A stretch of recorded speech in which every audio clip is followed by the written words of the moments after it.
हजरत उमर फारूक ने कहा, इस आदमी को अपनी गिरफ्त में ले लो और जुमे के दिन इसकी गर्दन उड़ा दो। लिहाजा जिस दिन वो गिरफ्तार होकर आया वो इतवार का दिन था। इतवार, सोमवार, मंगल, बुध, जुमेरात तक उसको सहाबा ने अपने पास रखा और जुमे के दिन जुमे की नमाज के बाद उसको कत्ल करने के लिए उसको ले आए। उसकी गर्दन पर तलवार मारी जाएगी। उसको मैदान मक्तल में जहां सजा दी जाती थी वहां उसको लाया गया। जब वहां लाया गया तो हजरत उमर फारूक रज़ी अल्लाह ताला अन्हु ने जल्लाद को हुक्म दिया, तलवार पकड़ो। उसने तलवार पकड़ी और हरमुजान से कहा, हरमुजान तेरा आखिरी दिन है, अभी तेरी गर्दन तन से जुदा कर दी जाएगी, अभी तेरी गर्दन काट दी जाएगी। ये बता कि तेरी आखिरी कुछ तमन्ना है, तेरी आखिरी कोई ख्वाहिश है, क्या तू कुछ चाहता है? तो हरमुजान ने कहा, आए अमीरुल मोमिनीन, आए उमर इब्न खत्ताब, मेरी आखिरी तमन्ना तो है, मैं चाहता तो हूं कि कुछ आपसे कहूं, लेकिन मुझे डर है कि कहीं आप हमारी आखिरी तमन्ना कहीं ऐसा ना हो कि पूरा ना करें। मैं आखिरी तमन्ना जाहिर करूं और आप उसे पूरा ना करें, इसलिए क्या फायदा आखिरी तमन्ना पेश करने से। फरमाया, अय हरमुजान बता तेरी आखिरी तमन्ना क्या है, बोल तो सही तेरी आखिरी आरजू क्या है, अगर पूरा करने की होगी तो मैं जरूर पूरा करूंगा। उसने कहा, अमीरुल मोमिनीन मेरी आखिरी तमन्ना बहुत छोटी है और आप उसे पूरा कर भी सकते हैं, लेकिन मुझे डर ये लगता है कि कहीं ऐसा ना हो कि आप मेरी उस छोटी सी तमन्ना भी पूरी ना करें। कहा, अच्छा बता तो सही तेरी आखिरी तमन्ना क्या, मैं पूरी करूंगा, अगर पूरी करने की होगी तो मैं पूरी करूंगा। उसने कहा, अमीरुल मोमिनीन मेरी एक ही तमन्ना है, उस तमन्ना में दो ख्वाहिशें जुड़ी हुई हैं। तमन्ना तो एक ही है लेकिन ख्वाहिशें दो जुड़ी हुई हैं। पहली तमन्ना मेरी ख्वाहिश ये है कि आप मुझे अपने हाथ से कत्ल करें, मैं जल्लाद के हाथ से नहीं मरना चाहता, मैं जल्लाद के हाथ से नहीं कटना चाहता, तलवार आप उठाएं, इसलिए कि आप जब किसी की गर्दन पर तलवार चलाते हैं तो आपका हाथ हिलता डुलता नहीं है और एक ही दफे में उसकी गर्दन तन से जुदा हो जाती है, वो फंसती नहीं है, वो कहीं अटकती नहीं है और एक ही बार में आप जिसको कत्ल करते हैं उसकी गर्दन तन से जुदा हो जाती है। तो मैं चाहता हूं कि आप मुझे कत्ल करें। और दूसरी तमन्ना यह है कि मैं कत्ल होने से पहले एक गिलास पानी, एक प्याला पानी पीना चाहता हूं। मैं चाहता हूं कि वो पानी का प्याला आप लेकर आएं, आपके हाथ का दिया हुआ पानी मैं पीना चाहता हूं, वो पानी आप मुझे अपने हाथ से ला कर दें। हजरत उमर ने कहा, चलो मरने तो जा ही रहा है, इसकी ख्वाहिश पूरी कर देता हूं। तलवार अपने हाथ में ले ली और चले गए, बाल्टी कुएं में डाली, पानी खींचा और एक प्याले में पानी भरकर लाए और अपने हाथ से हरमुजान को वो पानी दे दिया। आए हरमुजान ये पानी पकड़ो और पियो। हरमुजान बड़ा चालाक था, उसने पानी का प्याला तो ले लिया अपने हाथ में, लेकिन पानी का प्याला अपने होंठ तक ऐसे ले जाता है, ऐसे पीता नहीं है, पानी पीता नहीं है, पानी का प्याला होंठों तक ले जाता है और वापस ऐसे कर लेता और तलवार देखने लगता है हजरत उमर की, ऐसे फिर ऐसे झटका दे देकर पहले मुंह तक ले जाता और फिर पीता नहीं, पानी वापस करके 3-4 मरतबा उसने ऐसा किया। हजरत उमर फारूक ने कहा, अरे हरमुजान क्यों डर रहे हो, क्या बात है, क्यों चौंक रहे हो, पानी पियो ना, तुमने पानी मांगा मैंने पानी दे दिया। बड़ा चालाक था, बहुत होशियार था। उसने कहा, उमर तेरी गद्दारी से डर लग रहा है, गुस्सा भी दिला रहा है। उमर तेरी गद्दारी से डर लगता है, तेरी बेवफाई से डर लगता है, कहीं ऐसा ना हो कि मैं पानी पीने लगूं और पानी पीते ही तू गर्दन पर धोखे से तलवार मार दे। तेरा क्या भरोसा, जबकि जानता है कि मुसलमान कभी गद्दारी नहीं करता, लेकिन उसने गुस्सा दिलाया हजरत उमर को।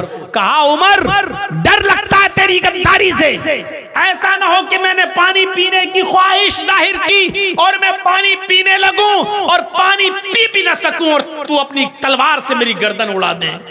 हजरत उमर मुस्कुरा कर कहते हैं कि आए हर मुजान, मुसलमान गद्दार नहीं होता, मुसलमान बेवफा नहीं होता, और सुन, मुसलमान वादा खिलाफी भी नहीं करता।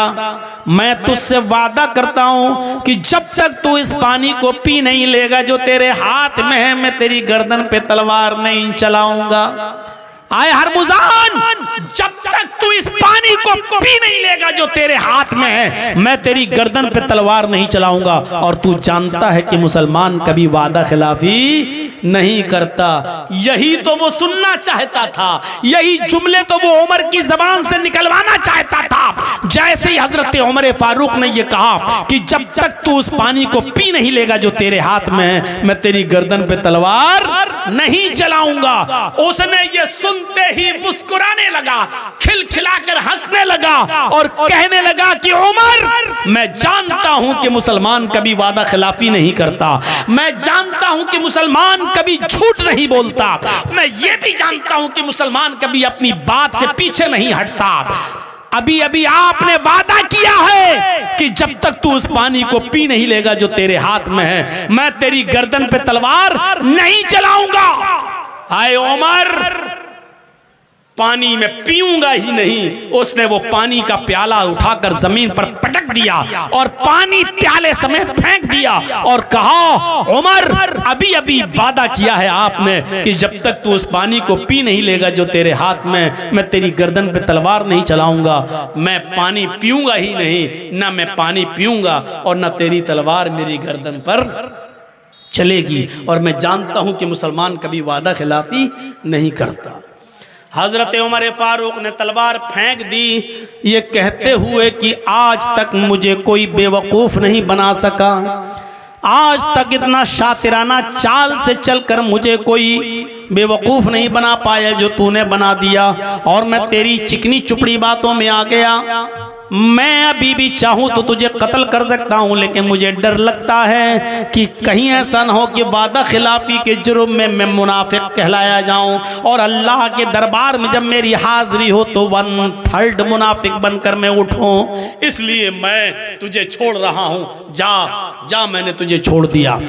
जैसे ही वो दरवाजे के बाहर निकला, हजरत उमर ने कहा, हरमुजान, आज तू मेरी तलवार से बच के तो जा रहा है, लेकिन याद रखना फिर किसी भी बुराई में, फिर किसी जुर्म में अगर तू पकड़ के लाया गया तो मैं तुझसे आखिरी तमन्ना भी नहीं पूछूंगा। जिस दिन तू पकड़ के लाया गया उसी दिन तेरी तलवार गर्दन तलवार से उड़ा दूंगा। उसने कहा, आए उमर, अब उसकी नौबत ही नहीं आएगी, इसलिए कि मैं जराइम के रास्ते को बंद कर रहा हूं और मैं मुजरिम नहीं बनूंगा, इसलिए कि मैं जुर्म को खत्म कर रहा हूं और मैं खुद ये कलमा पढ़कर इस्लाम ला रहा हूं। अशहदु अल्ला इलाहा इल्लल्लाह व अशहदु अन्ना मुहम्मदन अब्दुहु व रसूलुहु। ये कलमा पढ़कर हरमुजान खुद इस्लाम ले आता है और इस्लाम लाकर इस्लाम को कबूल कर लेता है, मुसलमान हो जाता है। मेरे भाइयों, हजरत उमर ने अपना वादा पूरा किया। हजरत अब्दुल्ला इब्ने उमर रज़ियल्लाहु ताला अन्हु की इंतकाल का वक्त आया। जब अब्दुल्ला इब्ने उमर के इंतकाल का वक्त आया तो वो कहने लगे, आए लोगो, फला नौजवान को बुला कर लाओ, फला नौजवान को बुला कर लाओ। लोगों ने बताया वो नौजवान तो बहुत दूर रहता है और आपकी तबीयत बहुत ख़राब है। फरमाया, आए लोगो, उस नौजवान को बुला कर लाओ, उसका लाना बहुत ज़रूरी है, उसका मेरे पास आना बहुत ज़रूरी है। लोगों ने पूछा, आए अब्दुल्ला इब्ने उमर, ऐसी क्या बात है, उस नौजवान को आप इतना क्यों याद कर रहे हो? फरमाया, आए लोगो, मैंने उस नौजवान से वादा किया था, आए नौजवान, जब मेरी बेटी बालिग हो जाएगी, जब मेरी बच्ची बालिग हो जाएगी तो मैं अपनी बेटी का निकाह तुम्हारे साथ कर दूंगा। जब मेरी बेटी बालिग हो जाएगी तो मैं अपनी बेटी का निकाह तुम्हारे साथ कर दूंगा। मेरी बेटी बालिग हो चुकी है और मैं मरजुल मौत में मुब्तला हूँ। ऐसा ना हो कि वादा खिलाफी की जुर्म में अल्लाह के यहाँ मैं मुनाफिक बनकर उठूं।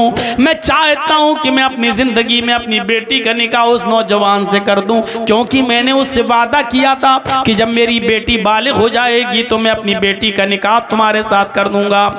जल्दी जाओ उसको बुला के लाओ। और जब एक आदमी जाने लगा उस नौजवान को बुलाने के लिए, तो फरमाया लोगों सुनो, ये आदमी उस नौजवान को बुलाने के लिए जा रहा है। अगर मेरी जिंदगी में वो नौजवान आ गया, अगर मेरी जिंदगी में वो नौजवान आ गया तो मैं खुद अपनी बेटी का निकाह उसके साथ कर दूंगा। और अगर उस नौजवान के आने से पहले मेरा इंतकाल हो जाए तो मैं इजाजत देकर जा रहा हूं कि मेरी बेटी का निकाह उस नौजवान के साथ कर देना जिससे मैंने अपनी बेटी के निकाह का वादा किया है। ये वादे के कितने पक्के लोग थे। अपनी बेटी का वादा जिस आदमी से, नौजवान से करने के लिए वादा किया था, इंतकाल के वक्त भी उसको पूरा करने की सोच रहे हैं और कह रहे हैं कि अगर मेरी जिंदगी में आ जाए तो मैं खुद निकाह कर दूंगा, और अगर मेरी जिंदगी से पहले नहीं आ पाया और मेरा इंतकाल हो गया तो मैं इजाजत दे के जा रहा हूं कि उस नौजवान से मेरी बेटी की शादी कर देना। आज हमारे यहाँ कहाँ है वादा पूरा हो रहा है? इज़ा हद्दसा कज़ब, बात करेगा तो झूठ बोलेगा। इज़ा वादा अखलफ, जब वादा करेगा तो वादा खिलाफी करेगा। व इज़ा तुमिना खान, और जब उसके पास अमानत रखी जाएगी तो अमानत में खयानत कर जाएगा। आज चोरी, बेईमानी, डकैती और कौन सी ऐसी चीजें जो आज हमारे समाज और हमारे सोसाइटी के अंदर नहीं पाई जा रही हैं। अमानतों में खयानतें हो रही हैं। आज हम अपने भाइयों की जमीनों पर कब्जे किए बैठे हैं, अपने भतीजों या यतीमों की जमीनें मारे बैठे हैं, सगा भाई सगे भाई की जमीनों पर कब्जा किए बैठा हुआ है। मेरे भाइयों, मुनाफिक है वो आदमी क़यामत के दिन अगर किसी ने 1 इंच, 1 हाथ तो छोड़ो, 1 फुट तो छोड़ो, 1 गज तो छोड़ो, अगर किसी ने किसी की 1 इंच जमीन भी नाजायज तौर पर कब्जा की और अपनी जमीन में मिलाया, क़यामत के दिन 7 जमीन का तौक उसके गले में डाला जाएगा और अल्लाह के यहाँ मुजरिम की हैसियत से खड़ा होगा और वो अपने अंजाम को भुगतेगा। तो मेरे प्यारे साथियों, इज़ा तुमिना खान, अमानत में खयानत नहीं होनी चाहिए। अमानत जिसकी, जैसे अमानत किसको कहते हैं? आपने मेरे पास 10,000 रुपए रखे, जर्जी साहब 10,000 रुपए मेरे रख लीजिए, मैं 1 महीने के बाद आऊंगा तो आप दे दीजिएगा। मैंने कहा ठीक है, रख लिया। आप 1 महीने के बाद आए, आपका पैसा खर्च कर दिया मैंने, 10,000 रुपए मैंने अपने काम में लगा लिया, लेकिन 1 महीने के बाद जब आप आए और आपने अपना पैसा मांगा तो हमने कहा आपने दिया था मुझे, मैं ला रहा हूं, और अपने अलमारी में से 10,000 रुपए की नोट की एक गड्डी निकाली और आपको दे दिया। आप पैसा लेके चले गए। मैंने पैसा तो आपको दे दिया, आप सच्चे तो होंगे लेकिन अमानतदार नहीं होंगे। क्यों? क्योंकि आपने मेरा पैसा खर्च कर लिया है, आपने मेरी अमानत, मेरे नोट मुझे वापस नहीं किए। आपने 10,000 तो दे दिया लेकिन मेरे नोट आप खर्च कर चुके हैं। अमानतदार कब होंगे? जब आप मुझे मेरा नोट वापस करेंगे, जब आप मुझे मेरी करेंसी वापस करेंगे, जब आप मुझे मेरे पैसे मेरे हवाले करेंगे, तब आप अमानतदार होंगे। और अल्लाह के रसूल अमानतदार थे। लोगों की अमानतें जैसे आपके पास रखी होती थीं, आप उसी तरीके से लोगों की अमानतें उनके हवाले कर दिया करते थे।